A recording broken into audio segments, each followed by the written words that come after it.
प्रभुजी प्रभुजी प्रभुजी मंगल तवही दान प्रभुजी मंगल तवही धाम तुझ्या मंदिरी दीप तळपती तुझ्या मंदिरी दीप तळपती रात राणीच्या राशी पडती आलो घेऊन मी पंचारती घे कुशीत मज घनश्याम प्रभुजी मंगल तव हे धाम प्रभुजी मंगल तव हे धाम सुरू झाली काकड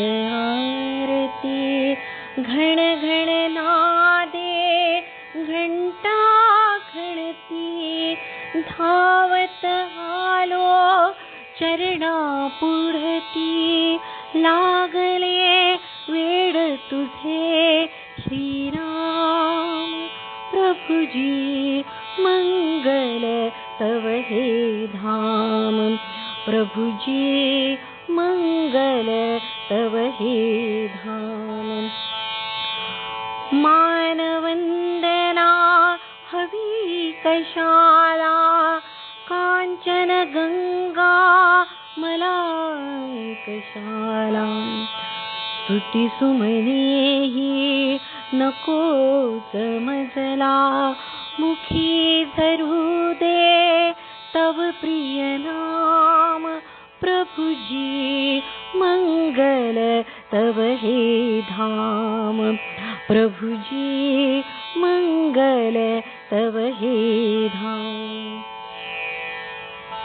तुझ्या रावळी गीत स्फुरते तुझ्या देवळी लीन होऊ दे तुझ्या अंगणी स्वैर खेळू दे कृतार्थ होई आत्माराम प्रभुजी मंगल तव हे धाम प्रभुजी मंगल तव हे धाम राग टाकुनी प्रेम मिळू दे दंभ गाळुनी लोभ जडू दे पाप जाळुनी पुण्य लाभू दे अंती अन्य नको वरिश्याम अंती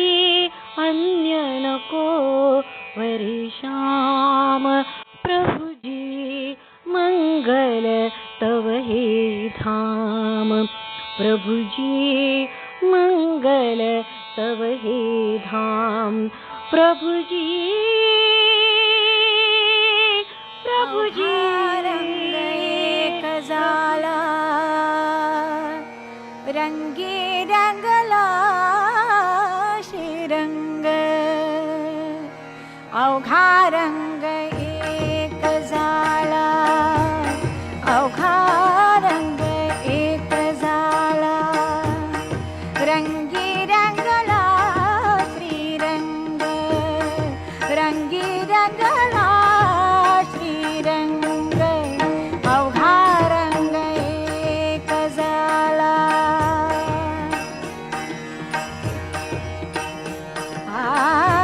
मी तू पण गे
अवघा रंग एक झाला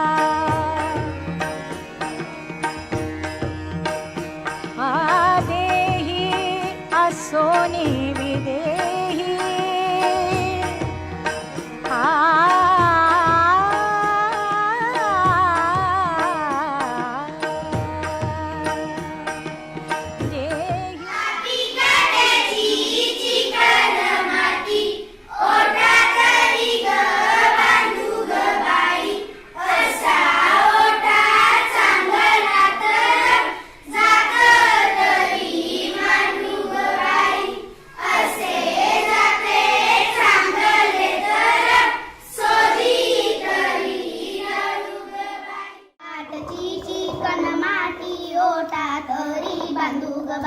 असा ओठा चांगला तर जात तरी मांडू ग बाई असा जात चांगला तर सोजी तरी दडू ग बाई असा सोजी चांगला तर लाडू तरी बांधू ग बाई असा लाडू चांगला तर शेल्या पदरी बांधू ग बाई. अहिराणी साहित्य परिषदेची बैठक शहरातील सीताबाई शंकर माडी कन्या विद्यालयात नुकतीच पार पडली. सदर बैठकीत अहिराणी भाषेत विखरण काम करणाऱ्यांचे पुस्तक प्रसिद्ध व्हावे या उद्देशाने उपस्थित प्राचार्य तथा माजी आमदार सदाशिव माडी यांनी 1 लाख रुपयाची देणगी दिली. त्यानिमित्तानं माडी यांचा सत्कार देखील करण्यात आला. प्रत्येक ज्ञानी व्यक्ती अण्णासाहेबांचं महत्त्व हे आहे की ते ज्ञानी असले तरी सुद्धा स्वतःच्या अज्ञानासंबंधीचं ज्ञान हे सर्वश्रेष्ठ ज्ञान होय असं मानणारे ते आहे.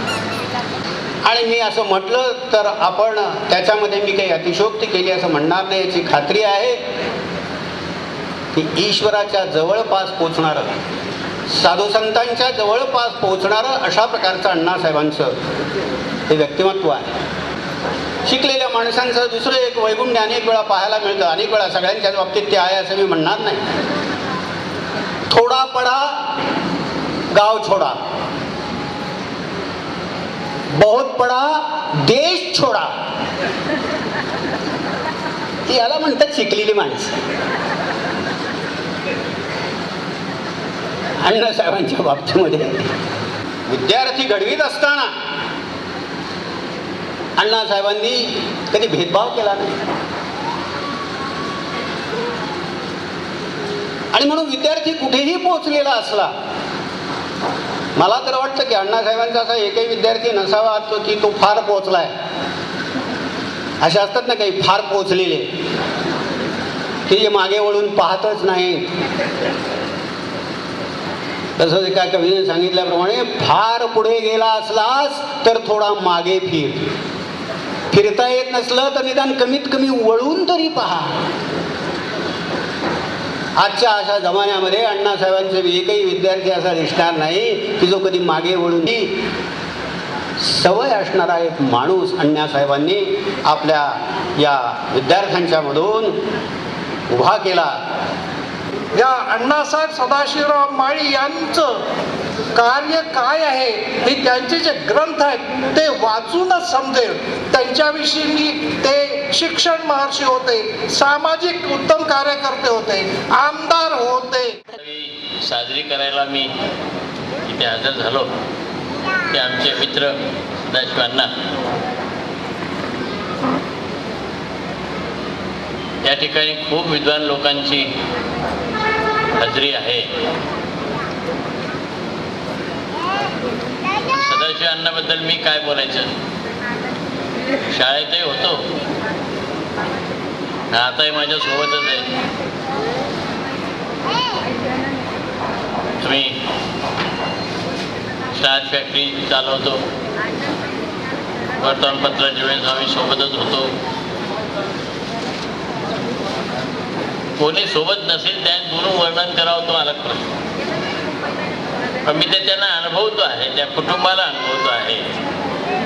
त्याच्यामुळे त्याचं जर अधिक बोलायचं तुम्हाला सांगायची गरज आहे असं मला वाटत नाही. पण एक इच्छा आहे की सदाशिवांना कृतिशील राहतील तो पाहतो मी आणि ते बरोबर राहतील एवढीच अपेक्षा व्यक्त करून त्यांना 100 वर्षे मिळावे. मी 75 वर्षाचा झालो. ईश्वराची कृपा आहे, मी ईश्वर मानतो.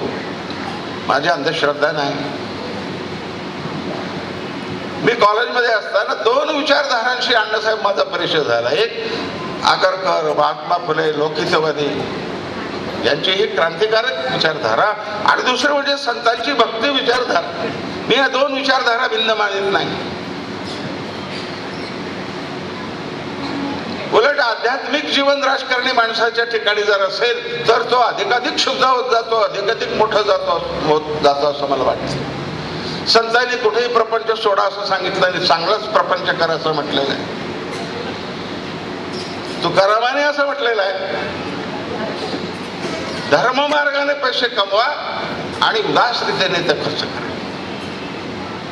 आणखी काय सांगायला पाहिजे तत्वज्ञान त्यांनी? धर्ममार्गाने पैसे मिळवा आणि उदास रीतीने वेच करा. रामदासाने सांगितलं, प्रपंच नेटका करायचा असला तर फाटका करू नकोस. आमच्या संतात सगळ्यात आदर्श कुटुंबवादी कोण असेल तर एकनाथ महाराज. त्यांची भागवतातले शिक्षण आपले सार सांगतो. एकच वाक्य फार महत्वाचं आहे, त्यागी भोग आणि भोगे त्याग. तुमचं जीवन असं असलं पाहिजे. तुम्ही जरूर संसाराचा भोग घ्या, पण त्याचबरोबर त्याग सुद्धा तुम्ही केला पाहिजे. याचे सगळे परिणाम माझ्यावर झालेले आहेत. खानदेशाच्या भूमीत सोन्याची हिरवी शेते, खानदेशाच्या भूमीत सोन्याची हिरवी शेते, खानदेशाच्या भूमीत सोन्याची हिरवी शेते, पाठातून निरजाई पीक सांगण्याचे येते, पाठातून निरजाई पीक सांगण्याचे येते, खानदेशाच्या भूमीत खळ्या खळ्यात दिसती, नाना धान्याच्या राशी होती प्रवासी, खानदेशाच्या भूमीत तेथे साधे सुधी लोक, भावनांचे गंध येथे नाही लोक लोक, खानदेशाच्या भूमीत सारे सारे प्रसवते, खानदेशाच्या भूमीत सारे सारे प्रसवते, जेथे हो बघावे जेथे बघावे तेथे भव्य भव्य दिव्य ते दिसते, दूर दूर गाव माझे खानदेशाच्या भूमीत, गाव टुमदार माझे तिथे माझे स्थानसे, त्या तिथे शेतात माझ्या घामगाई माहिती, त्या तिथे शेतात माझ्या मोठ चालती जोशात, भाऊ माझा गोपी छंद लावणी गातो म्हणजे, त्या तिथे शेतात माझ्या वहिनी माझी लक्ष्मीती, त्या तिथे शेतात माझ्या पहिली माझी लक्ष्मीती, करी वाफ्यात निंदणी बाळ गोजिरे संघाले, करी वाफ्यात निंदणी बाळ गोजिरे. असा एक नियम आहे की अशुद्ध असू शकत नाही. काही लोक अहिराणी ही गावंढळाची भाषा असं समजतात.